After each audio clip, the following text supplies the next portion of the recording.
સુરતમાં નાના નાના બાળકો હાથી મંદિરની બહાર કે ટ્રાફિક સિગ્નલ પાસે ભીખ માંગીને રોજીરોટી મેળવતા હતા. તે પેન અને પુસ્તક ઉપાડશે. એક સમયે ભીખ માંગીને ગુજરાન ચલાવતા સુરતના 12 બાળકોના ચહેરા પર શિક્ષણનું મહત્વ દેખાતું હતું. વાલીઓ પાસે તેમનું જન્મનું પ્રમાણપત્ર પણ ન હતું, જેથી તેઓ શાળામાં એડમિશન લઈ શકે તેમ ન હતું. પરંતુ આજે આ 12 બાળકો શાળા જઈને અભ્યાસ કરશે, જેના કારણે આ બાળકો ભણવાની ખુશીમાં નાચતા ગાતા જોવા મળ્યા હતા. સુરતના સરકારી શાળામાં એક ખાસ પ્રવેશ ઉત્સવ યોજાયો હતો, જેમાં નાચતા ગાતા 12 જેટલા વિદ્યાર્થીઓ ભણવા માટે પહોંચ્યા હતા. આ આવા વિદ્યાર્થીઓ છે જે પહેલીવાર શાળા જોઈ રહ્યા છે અને ત્યાં પગ મૂકી રહ્યા છે. આમ તો સામાન્ય રીતે ગરીબ અને મધ્યમ પરિવારના બાળકોને સરકારી શાળામાં એડમિશન મળતું જ હોય છે, પરંતુ સ્લમ એરિયામાં રહેતા અને અનેક બાળકો કે જેમના માતા પિતા શ્રમિક છે અને તેમની પાસે ડોક્યુમેન્ટ્સ નથી, જેના કારણે તેઓ પોતાના બાળકને શાળા મોકલી શકતા નથી. આવા 12 જેટલા વિદ્યાર્થીઓને સરકારી શાળામાં પ્રવેશ મળ્યા છે. આવા 12 બાળકો જેમના માતા પિતા મજૂરી કરવા જાય છે, તેઓ વાર તહેવાર મંદિર અથવા સિગ્નલ પર ભિક્ષા માંગતા હતા. સુરતના કતારગામ વિસ્તારમાં રહેતા પીનલ પટેલ આમ તો ટ્યુશન ટીચર છે, પરંતુ તેઓ નિઃશુલ્ક સ્લમ વિસ્તારમાં રહેતા બાળકોને પણ ભણાવે છે. તેમની સાથે અન્ય મહિલાઓ પણ જોડાઈ છે. હાલ તેઓ 45 જેટલા આવા બાળકોને ભણાવે છે. આવા બાળકો મુખ્ય ધારામાં આવે આ માટે શાળામાં એડમિશન થાય તે જરૂરી છે, પરંતુ એમના માતા પિતા પાસે કોઈ પણ દસ્તાવેજ પુરાવા ન હોવાને કારણે તેઓ શાળામાં જવાથી વંચિત રહી જાય છે. જેથી પીનલબેનને શાળામાં જરૂરી હોય તેવા દસ્તાવેજ પુરાવો સરકારી મદદથી તૈયાર કરાવ્યા હતા અને શાળા બહાર જેટલા ભિક્ષુક પ્રવૃત્તિ સાથે જોડાયેલા બાળકો પ્રથમવાર શાળામાં ભણવા પહોંચ્યા હતા. પીનલ પટેલે જણાવ્યું હતું કે સ્લમ વિસ્તારમાં જઈને આવા બાળકોને તેઓ ભણાવે છે. હાલ 45 જેટલા બાળકોને ભણાવી રહ્યા છે, પરંતુ જેમના માતા પિતા તૈયાર થાય તેવા બાળકોની સારી જિંદગી મળી રહે આ માટે શાળામાં પ્રવેશ કરાવીએ છીએ. સૌથી મુશ્કેલી ત્યારે થાય છે જ્યારે આવા બાળકો પાસે ભણવા માટે કોઈ પણ જરૂરી કાગળો હોતા નથી. માતા પિતા તૈયાર થયા પછી બાળકોને જન્મના દાખલા સહિતના પુરાવો સરકારી મદદથી બનાવીએ છીએ અને શાળામાં પ્રવેશોત્સવ કરાવીએ છીએ. આનંદની વાત એ છે કે આ બાળકો આજે શાળાના જવા માટે ખૂબ જ આનંદિત છે અને આવનાર દિવસોમાં પણ આવા બાળકો મુખ્ય ધારામાં આવે આ માટે પ્રયત્નશીલ કાર્ય કરવામાં આવશે. જી બેન, આપનું નામ અને આજે જે કયા બાળકોને પ્રવેશ આપવામાં આવ્યું છે અને કારણ શું?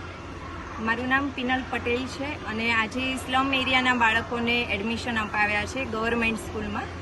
એનું મુખ્ય કારણ એ કે આખા દેશમાં સર્વ શિક્ષા અભિયાન ચાલે છે, ત્યારે આ બાળકો શા માટે શિક્ષણથી વંચિત રહી જાય એ સવાલ મને હંમેશા ખટકતો હતો. એટલે મેં વિચાર્યું કે આ બાળકોને શિક્ષણ આપવું અને ત્યાર પછી મને એવું લાગ્યું કે આ બાળકોને શાળામાં પણ બેસાડવા પડે. એટલે હું શાળામાં પ્રિન્સિપલને મળવા ગઈ.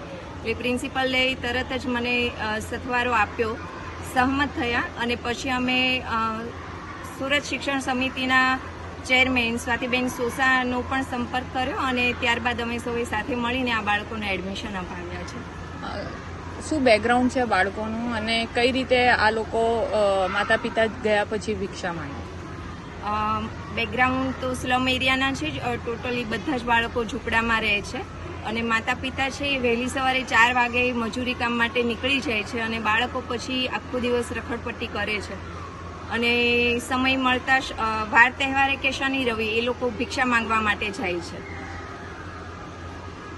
અત્યાર સુધી તમે કઈ રીતે શિક્ષાદાન કરો છો અને કેટલા બાળકો છે અને કઈ રીતે એડમિશનની પ્રક્રિયા તમે હાથ ધરો છો?